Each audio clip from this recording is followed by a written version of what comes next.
Ryan Leaf situation. How many times are we going to look at the top of the draft and realize it's just a crapshoot, big dog? These evaluators are still using the same archaic evaluation process and then saying we guarantee results. How about the fact that the transition from the collegiate level to the pro level eats its own? I've seen it happen to so many other players. I was a second rounder. I had a first rounder in front of me and a lot of guys behind me, and it was just coming to eat us all. And you have to adapt. You have to adjust. I don't know what Zach Wilson's going to do coming from where he is right now to the media market of New York City. On top of that, I don't know what he's going to do with this team that has the second worst offensive line in protection, 23rd worst in rushing offense, and then a defense that had its own issues as well, and receivers and tight ends that were problematic. What is he better at right now? In my mind, I don't see enough of the gap for you to take that risk. I think that's solid.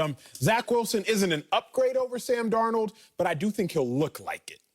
Meaning, Sam Darnold, the Sam Darnold we're judging is a Sam Darnold under Adam Gase and under Todd Bowles. It's a 13-25 in his 3 years as a starter, Sam Darnold. The Sam Darnold we're judging is the Sam Darnold that was seeing ghosts on a nationally televised game. The Sam Darnold we're judging is a Sam Darnold that looked incompetent at the quarterback positions at times. So that is the Sam Darnold that Zach Wilson is replacing.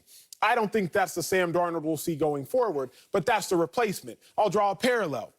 Ryan Tannehill gets hurt. I believe it was the 2017 season. We all thought Jay Cutler was going to be an upgrade for the Miami Dolphins. When Cutler goes out of retirement and comes back to play for the Dolphins, we thought he'd be an upgrade over Tannehill because Tannehill looked incompetent at times given the fact that he was a first-round pick for the Miami Dolphins. Then Tannehill goes back to the Dolphins under Adam Gase. Underwhelms. Not good. Dolphins bring in Ryan Fitzpatrick.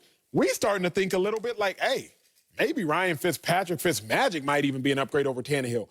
We later go on to realize Ryan Tannehill is a dude. He goes to the Titans. Titans are having one of their best stretches of 2-year and 3-year periods in God knows how long. And we realize, you know what? Cutler and Fitzpatrick weren't near an upgrade over Tannehill. But at the time, we were almost believing they would be. Same breath. Zach Wilson, I don't think he is an upgrade over Sam Darnold, but I think he might just look like it. Let's bring in NFL analyst Bucky Brooks to get his take on things. So, Bucky, talk to me. Is Zach Wilson an upgrade over Sam Darnold? Absolutely. It's not even close. He is absolutely an upgrade over Sam Darnold. I know that we like to hold on to what we thought Sam Darnold was coming out of college, but we have to go on what we see in the pros. And what we've seen in the pros, the numbers are what they are. He's last in completion percentage since 2018, last in passer rating, and last in touchdown to interception ratio. And I know he's played with a cast of characters. We can say that the Jets haven't provided him with enough weapons on the outside. But answer me this. You're the number 2 overall pick. At some point, you're supposed to flash something that shows us that you're special. We haven't seen those special moments from Sam Darnold. And I know we can put all of this on Adam Gase and the dysfunction of the organization, but when you take guys high up in the draft and you're 3rd overall, there's an expectation that you can make some of the pieces of the puzzle right. He hasn't been able to do that. So all of this optimism that we believe that just because he changes scenery, things are going to change for him, I'm not so sure. And when it comes to the Jets, I would say this about Zach Wilson. Zach Wilson is a more natural player at the position. Arm talent, the way that he goes about it, he plays the position the way that you always want to see quarterbacks play it. And then when you put the fact together that the offensive system that they're running is going to be a quarterback-friendly offense. So not only are you getting a more talented player playing in a system that is more conducive for the quarterback playing better, you now get to reset the clock, save money, and put that money in other areas of the team. So, yes, Zach Wilson is better, and the Jets are better when they put Zach Wilson in the lineup over Sam Darnold. Man, stop. Bucky, I love you too much for let you go up there and say, absolutely, and then have that pregnant pause like we supposed to be like, he was better. First of all, let's take this in chunks, in bite-sized portions. He wasn't better in college than Sam Darnold was. Just letting you know that. Okay, Sam Darnold in 2 years had more passing yards, passing touchdowns and wins in his 2 seasons than Wilson did in his 3 seasons playing against different competition. But I forgot. I was at the games, and I just watched Zach Wilson on TV. Maybe I got lost in that transmission of him not winning as much and playing as well statistically. But Bucky sees different. Okay, that's fine. Now, if you want to talk about the fact that Sam Darnold against ranked teams in college was much better than even Zach Wilson was. Wilson was 2-4. Sam Darnold at least sitting there 500 against these guys, 6-6. Huh? Okay, I'm gonna leave that alone because you can still look at a player and say, despite him not having overall success, you still see the talent in him.